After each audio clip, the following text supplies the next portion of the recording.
Guys, in today's presentation, this is a segment from a longer live stream that we had. And if you watch till the end, I'll make sure I link up the entire live stream so you can get a full context. SDA Pearl representative Joanna was on our channel about a couple days ago and presented some very eye-opening, disturbing reality that's happening with our church in things you never heard, or at least I've never heard about before. At least I was not able to connect the dots to that degree. And I think this is going to be an eye-opener for some of us. And my appeal is that, number one, we want to see positive changes. And number two, we want to pray for our church. And number three, we need to get ready. Okay, so watch the video. Make sure you go and watch a longer segment of that. I will be uploading throughout the week segments from that video so you can get the context and everything else. This is only part of a much longer presentation. Check it out. I hope you enjoy it. And I'll see you in the comment box. But I wanted to make sure that in the middle of my presentation today, which is now, it's not quite the middle, but I want to make sure that I make it very clear that whilst what I'm about to share with you, which is in addition to what you might have seen on Med Missionary, may create some cognitive dissonance, God always provides a way of escape so that we can have cognitive agreeance with the good and very good again. And so don't become addicted to bad news. Don't become addicted to, I guess, the conspiracy thing.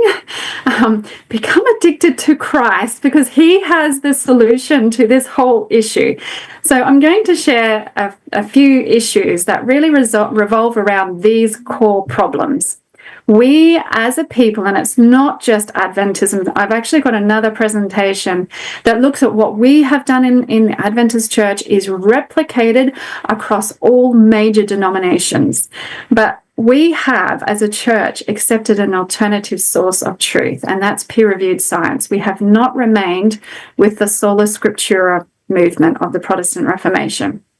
We've also accepted a false unity with the world instead of primarily with Christ by faith, which are some other tenets of the Protestant Reformation. As a consequence, we have come under a false authority, which is the man-made or created beings, which ultimately is Satan, who becomes our authority. And so we're no longer driven by the grace of God and for the glory of God. It actually becomes about more glorifying the efforts of man. And as a consequence, both ADRA and the General Conference of the SDA Church have joined in a league with the UN and the World Health Organization. So the World Health Organization is just an arm of the UN. And of course, there's other political agencies, both in the US and Australia and all around the world, that we get money from. And so that actually creates a league, and that what God says about creating a league with the nations. He says, and you shall make no league with the inhabitants of this land. You shall throw down their altars, but you have not obeyed my voice. Why have you done this? Wherefore I also said, I will not drive them out from before you, but they shall be as thorns in your side, and their gods shall be a snare unto you. And that is exactly what has happened to us. We have become ensnared by our relationship with these organizations. Now, just a little bit of information about the United Nations. Obviously, the US was the driving force behind the development of the UN. It started as the World League of Nations in the early 1900s, but in the 1940s, it became the United Nations, and it was very much driven by the US.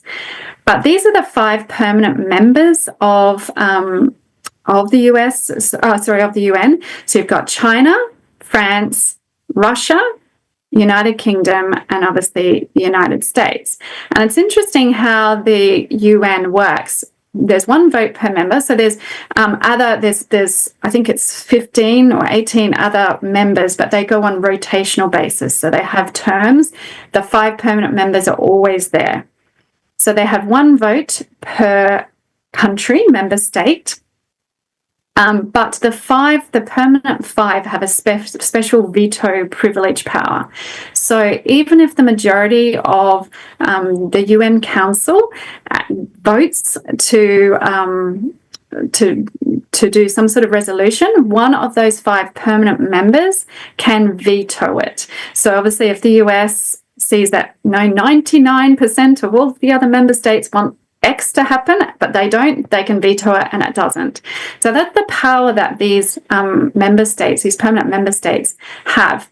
Now, it's interesting, there is only 2 other permanent members of the UN. These are observer members. So the Holy See is one of them, which is obviously the Vatican, and the other one is the state of Palestine. Now, they're not equal in their observer status. So this is actually taken from, I've left on my slides here, I've left the URL. I actually did a lot of my sourcing by using ChatGPT. So it actually is a really good search engine, by the way. It's not good if you're not going to the original article, but it does help finding a lot of these articles. So if you see my URL link, if you just take off the ChatGPT thing there, that's the exact URL link. But anyway, this is the status of the Holy See at the United Nations. This is the article. And down the bottom of it, I just copied and pasted it into here because it was a bit small in its font. These are the things that it says that it has as a permanent observer. So the right to participate in the general debate of the General Assembly, the right to speak under agenda items at a plenary meeting, and I've summarised that. So they can speak as if they're a member state. The right to make interventions, and with a precursory explanation or recall of relevant General Assembly resolutions, so they can actually say, hey, let's discuss this resolution some more. They have a right of reply. The right to have their communication documents disseminated without any intermediary to sort of mitigate anything that they say, so they can actually be disseminated as official documents of the Assembly. They have rights to have their communication from the conferences that happen as part of the UN to also be disseminated. The right to raise points of order, the right to co-sponsor draft resolutions and decisions. And it's interesting here, notice it says seating for the Holy See shall be arranged immediately after member states and before the other observers when in participants as a non-member state observer with the allocation of 6 seats in the General Assembly Hall. So even though there's 5 permanent member states, there's this 1/6 seat that must always be there for the Holy See.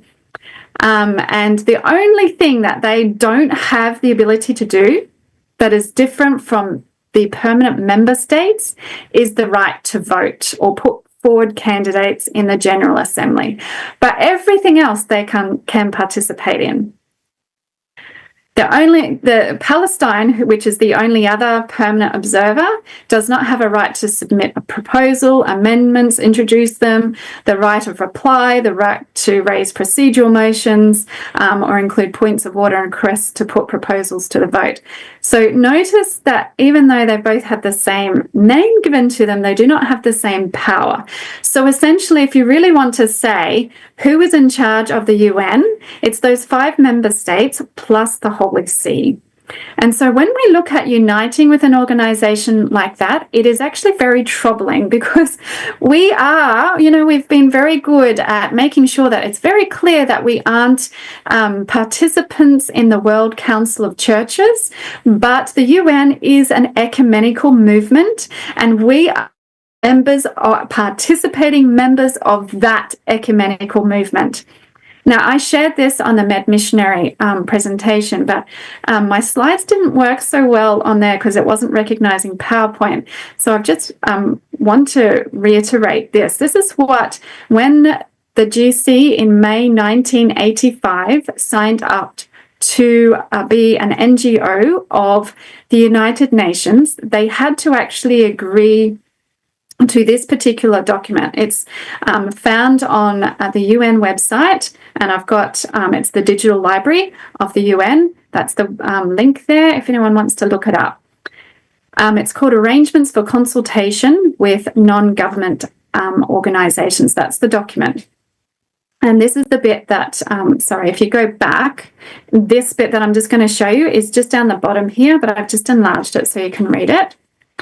it says that the organization, so the NGO, shall be concerned with matters falling within the competence of the Economic and Social Council with respect to international economic, social, cultural, educational, health, scientific, technological, and related matters, and to questions of human rights. So we have to come into union on all key areas here. So the economic, social, cultural, educational, health, scientific, technological, and related matters, that kind of just includes anything, and to questions of human rights. So their version of human rights is what we need to accept as well. So when it comes to religious liberty, we need to accept the UN version, not necessarily the Sola Scriptura version. And then it says the aim and purposes of the organization, so the General Conference of the SDA, shall be in conformity. And this is the bit that, even though there's all of the other stuff beforehand, which is really concerning, we have to be in conformity with the spirit, purposes, and principles of the Charter of the United Nations. It's a very interesting term to use, that word spirit. If you look at the history of the UN and its interaction with the Lucis Trust, and they actually train the goodwill ambassadors for the UN. Their headquarters in the UN is actually, in New York. Lucis Trust is right next door on the same street as the UN. That's how integrated they are. And if you look at a lot of the spiritual dimensions of the UN, the spirit behind it is not the one that we find in the Sola Scriptura. Correct. Now, could I ask one question here? Yeah, please ask. My first question is, what relation does this this connection we have with the UN, how much of an impact has this had with the recent revelation that the Adventist Church was helping with the illegal migrants, and in some cases they were funding it? So how much of a connection is there? I believe it's 100% the reason why we were involved. We have to, in order to continue to be members or have that consultative status with the UN, we have to administer all of their initiatives. We have to be aligned with their Millennial Development Goals. And I'm actually about to show you that. If we want to remain in the good books, we have to do exactly what they say. Wow.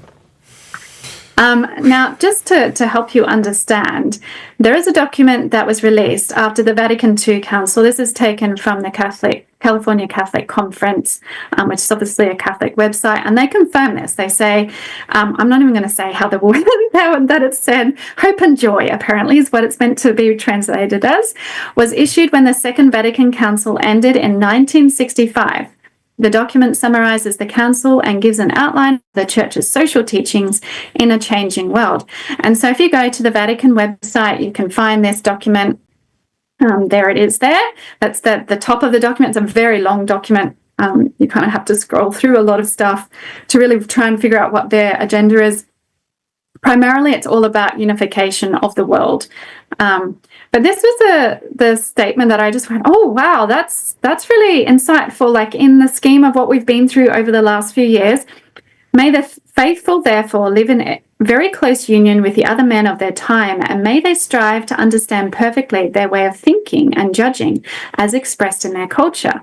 Let them blend new sciences and theories and the understanding of the most recent discoveries with Christian morality and the teaching of Christian doctrine, so that their religious culture and morality may keep pace with scientific knowledge. I'm just going to move a little box here and hope that I don't go off the screen. And with the constantly progressing technology, thus they will be able to interpret and evaluate all things in a truly Christian spirit. This is what unification means from a Vatican II Council. We unite Christianity and our philosophy that we get from the Bible, although they don't say the Bible here, but that's their whole idea, is to try and unite Christianity with science and every other technological advancement. And you see that reflected right throughout a lot of the UN documents as well. Now, just in case people don't feel that I'm telling the truth, I mean, Neil Wilson himself said in Advent Review back in 1985, he heralded it as a great success that the UN and GC had come into alignment. This is actually taken from the NGO branch. This is the website that they have, and you will see that the General Conference of the Seventh-day Adventist Church is listed as an NGO under their website. And like all good NGOs that are consultative members of the UN, they submit their reports every, I think it's 3 years. And I wasn't able to obviously get the last 2 reports. I would have really liked to have gotten them, but as you can see, they're not blue, so they're not hyperlinked.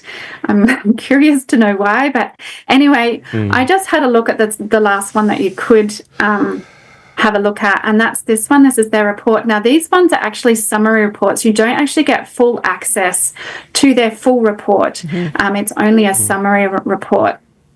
And so it says here that so they've been a special consultative member since 1985, so that confirms that date, and they always have to say when they actually became a consultative member.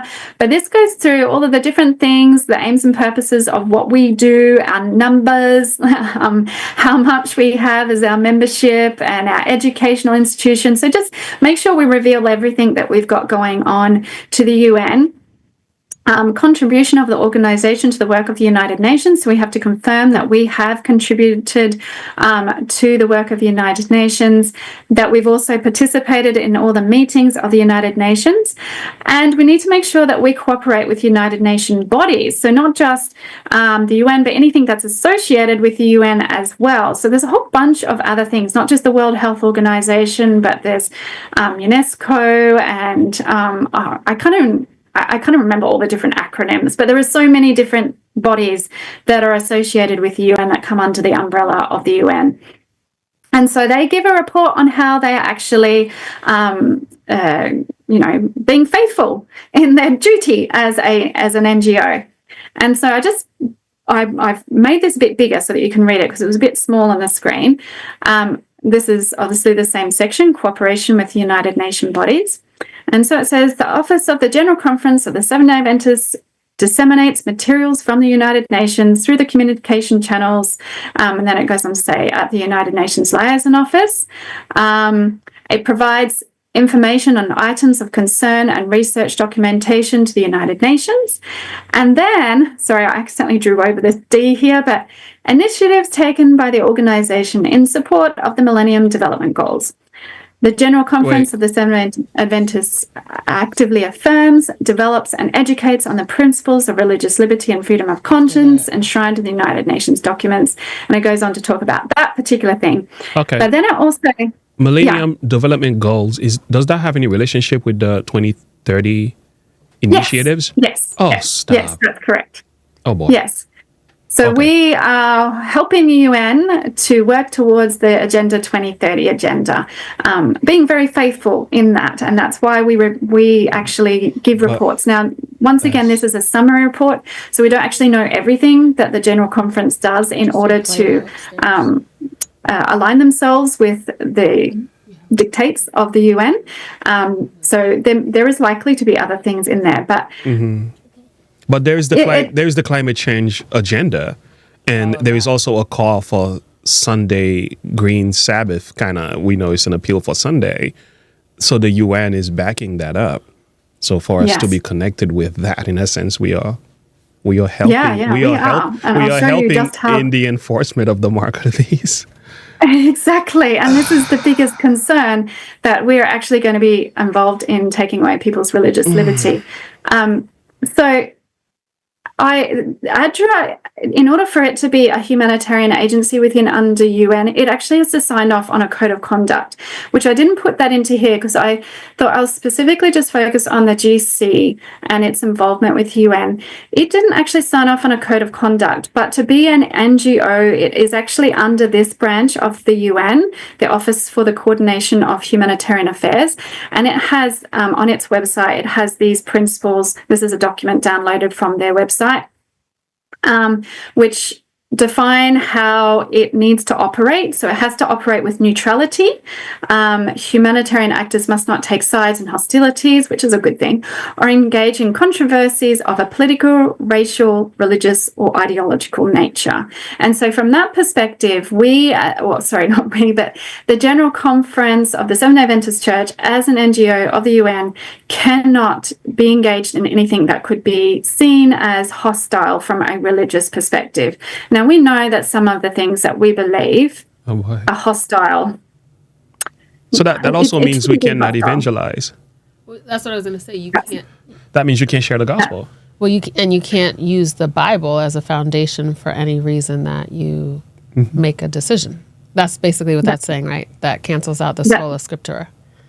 That's right. If anything is seen as, Is this just not common knowledge to us as Seventh-day Adventists? I don't think most Adventists are aware of this. I did not know that we were connected to the Union, the United Nations. Yeah. Wow. And then I think what's so interesting is it's not obvious language. No. It's so subtle that you could just pass over it. And I think that's where us as lay people, I really appreciate this education that you're giving us, but it is pretty mind-blowing to see that it can almost create a sense of, I'm glad that you said earlier about how but God, because it can create a sense of hopelessness from being part of this group, because think about everyone who's fighting because of the situation that happened in 2020 with those injections and those things. And wow, so when we're fighting, it's like our fight is in vain. That's what it can feel like. But it's not. We know it's not. Yeah, but we are facing a brick wall in a sense because because of our connections as a conference, we would have to literally pull out some deeper roots that are behind. Yeah. Yes, this is so deep that their hands are tied as well, which means even if they wanted to, even if certain key leaders wanted to, because of this contract that they have signed, their hands are literally tied. And then how do you say, I would want to, but in 19 whatever, we connected with the United Nations, and this is part of our contract here. Wow. That's right. Well, this is very enlightening. This is eye-opener. It is an eye-opener, and it makes things make a lot more sense. Okay. Now you can understand the nature of why the controversy is so difficult to address in the church. Yes. And why we still fighting about the reaffirmation statement. Why we still can't even take that down. Because there's some serious deeper roots here, and it is bigger than some of our leading men. And I think some of our men are very honest and they have good intention. It's bigger than them. Absolutely. It is way bigger than them.